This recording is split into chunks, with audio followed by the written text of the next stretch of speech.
What is good, people? What is good? It is day 18 of streaming daily, technically doing videos every day. All right. So today we're gonna be reacting to how IKEA mastered furniture. So I'm not gonna lie, I lost the plot on this one. I didn't know what to react to. Honestly, popped up in my For You page. I don't know if I have a lot of IKEA furniture in the house, but I don't know. Desk I'm using right now to hold like all my shit is like a random Amazon one for like $80, but all right, let's get right into it, I guess. So you're streaming every day till GT6. Subscribe, like. All right, let's get right into it. This is the Lack coffee table, one of IKEA's most important products. If you had to design the simplest table possible, you'd come up with this. It has no fancy angles, no intricate details, no patterns, and yet, it's an engineering masterpiece. Thanks to its simplicity, it hit the market in 1981 at just under 10 euros, blowing the cheapest alternatives out of the water. Incredibly, even after Also, it's super blowing the cheapest minimalistic. Like, bro, alternatives, it's just, fuck it, bro. I mean, there's no design. It's just a table. It's like the type of shit you do on Canva or whatever Photoshop with like a few fucking rectangles and squares and shit, and you just have this shit. But it must not be the best quality, right? For out of the $10. water. Well, 10 Incredibly, euro, but even after decades of inflation, IKEA has never increased its price, and it still sells for just $9.99. wow. In order to pull this off, Might buy one. IKEA had to get creative, and that's why this table is made of paper. This is just one of many engineering that's why. breakthroughs that allowed IKEA to cut costs, simplify assembly, and make furniture affordable for everyone. Wow. I didn't know that. Okay, to be honest, in a business standpoint, that makes a lot of sense. You know? Yeah, filling that's like what is it called? Fuck it's like construction, not construction, but like it's like packaging, whatever it's called. Like when you get a package, the material. Oh, guys, I don't fucking know. I forgot the word completely, but that makes sense, yeah, because it must cost them like $2 to make, to be honest. If you're over a certain age, chances are you've assembled IKEA furniture. Yeah, no, The I haven't. materials, the fasteners, and the way it all goes together feels familiar. And with almost no skill and very basic tools, anyone can do it. But it wasn't To be fair, that's how everything should be. It shouldn't be hard. Um, well, guys, I mean dead ass. I don't even know what the fuck I'm reacting to this video. Bro, if you look at my videos, I don't do this shit at all, but and the furniture should be easy to build. It's like, I don't know, I feel like everything should be easy. Like Xboxes, not Xboxes. Fucking PCs and stuff like that. I don't know. Yes, it's meant to be hard, but there must be ways to make it very easy, right? Which is why IKEA does it very easily. So always like that's probably a good selling point also, but the price does help. this. Before the 1950s, furniture was heavy and expensive. If you wanted That's a new true. wardrobe, a professional woodworker would spend weeks making it. Then a moving company would transport it to your home fully assembled. Every step of the process was slow and costly, and so filling your home with everyday items was extremely expensive. But all of this changed one day in 1956.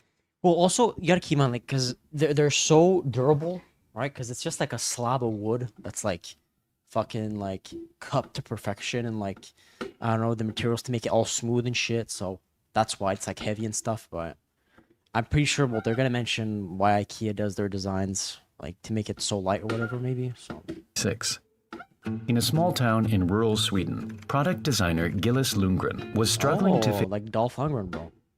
Maybe Dolph Lundgren is the fucking son of this guy. Maybe. Oh, IKEA's fourth employee. Okay. his latest creation into the back of his car, a coffee table for the local furniture company IKEA. The awkward shape of the legs made it impossible, so he sawed them off, and the table slid perfectly into the car. That's when it clicked. If all of IKEA's products could be packed flat like this, customers could deliver and assemble the products themselves, cutting out a Realize what's funny? It took one guy to just, because I'm pretty sure everybody already knew that before doing that, but some guy just, it popped in their head. Wait, what if we just make it super simple that everybody can understand and fucking do it by themselves? Like, bro, it doesn't take a fucking a hardworking guy to understand, you know. But huge part of the cost. yo, is the fucking guy from fucking Wolfenstein or whatever? Assemble the products themselves, That's him. cutting out a huge part of the Right. cost. Lundgren pushed this idea to his boss, and soon the table was redesigned with legs that simply screwed on. It was a small design change, but it allowed IKEA to pass the burden of delivery and assembly onto the customer. Over the next few years, the price of the table dropped, and soon IKEA redesigned its whole catalog to be flat-packed and self-assembled. It was a genius move, and throughout the 60s, IKEA went from just a single store in Sweden to managing multiple stores across Europe. If IKEA was born today, they could have relied on Odoo, today's sponsor Yeah, no, I don't think so. Just skip that. of their business. Okay, skip that also. That also. Holy shit. All right. Furniture store in Sweden to multiple stores across Northern Europe. But as they started mass producing more and more furniture, they ran into an unavoidable problem: the wood itself. As humidity changes, the natural fibers in real wood expand and contract, causing the wood to warp in unpredictable ways. For a custom-made piece of furniture, this wasn't a huge problem to overcome. But when it came to mass-producing thousands of parts, screw holes wouldn't line up. So let me guess, then they started thinking that we should maybe change the inside of the material, right? Bro, it's crazy how just one simple like change can change a whole business to a global fucking global size, bro. Just took like one guy to And understand. parts wouldn't fit together, making assembly a nightmare Yeah, for bro, the that's the guy from customer. Wolfenstein, bro. To It's get literally him. around this, IKEA started working with factories in Poland to mass produce particle board, an engineered wood made from sawdust and resin pressed together to form perfectly flat boards. Did that work? Without the continuous grains of real wood, it was incredibly stable, maintaining its flat shape without warping. But particle board had one big drawback. Regular screws simply turned particle board into dust without Yes. holding it together. Yes, true. And so IKEA had to come up with a stronger and simpler way of assembling its products. Build a website you love Yo, what the fuck? with Wix. No, fuck off, Wix. No, I'm good. Instead of screws, it started experimenting with knockdown fasteners, special hardware used to connect two panels together. Many different types already existed, but they hadn't been perfected for particle board furniture. The most promising of these was the CanLock.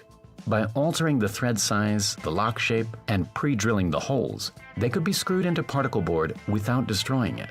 The dowel would screw into the first panel and slide straight into a corresponding hole on the opposite panel. The lock would then be inserted into another pre-drilled hole, and by simply twisting it, it would lock onto the dowel and pull the two panels together. Wow. Bro, I mean, I'm too stupid to do this, but bro, it's very fascinating, bro. I don't know what else to say. I'm just, like I said, I don't usually do this type of content, but it's cool, I guess. Yeah. It was incredibly simple, and CanLock started appearing in every IKEA instruction manual. IKEA was on a roll, and it continued opening new stores all over the world throughout the 70s.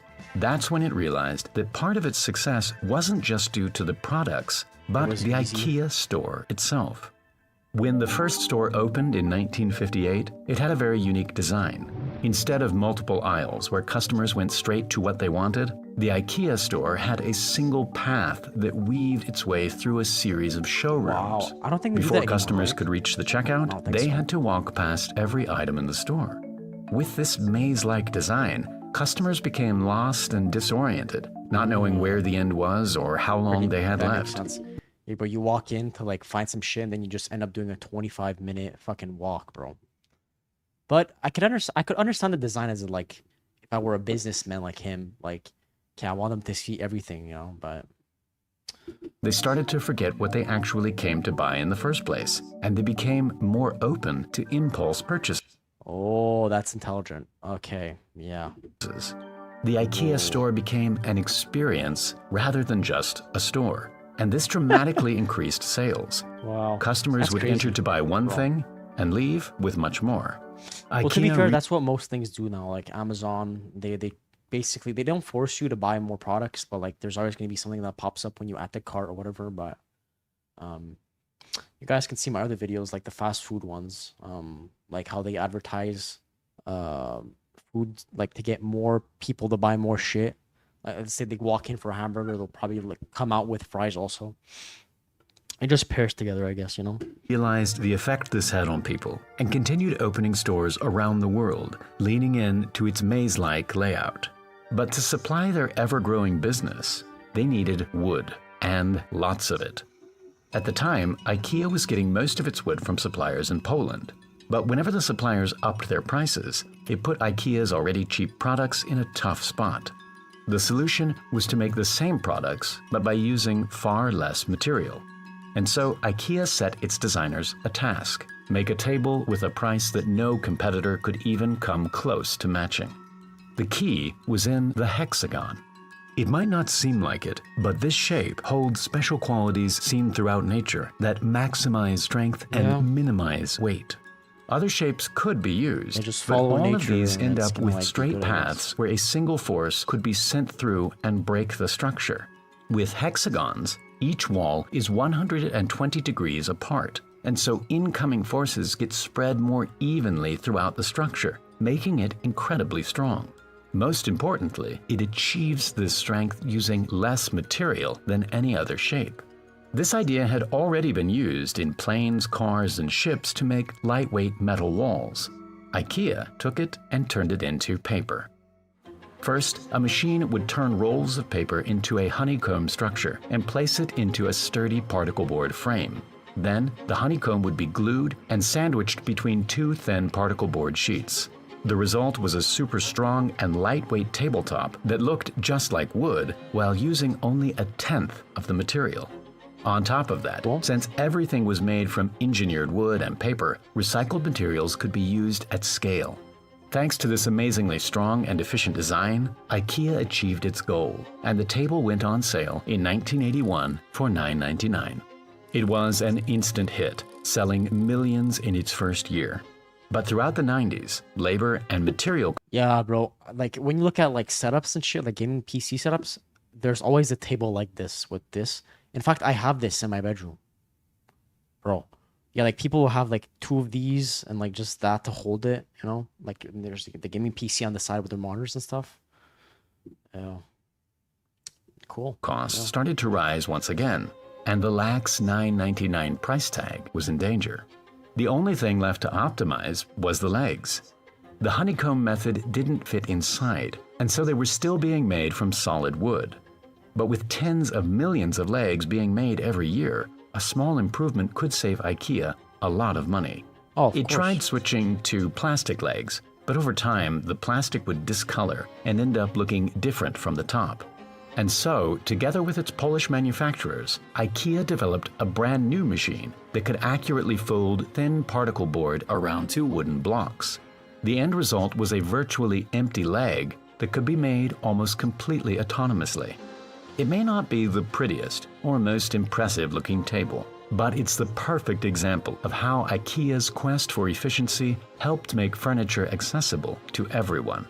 Thanks for watching, and I'll see you in Bro, I mean, a little educational video on IKEA, I guess. So, yeah, that's gonna be for live stream, guys, and the video.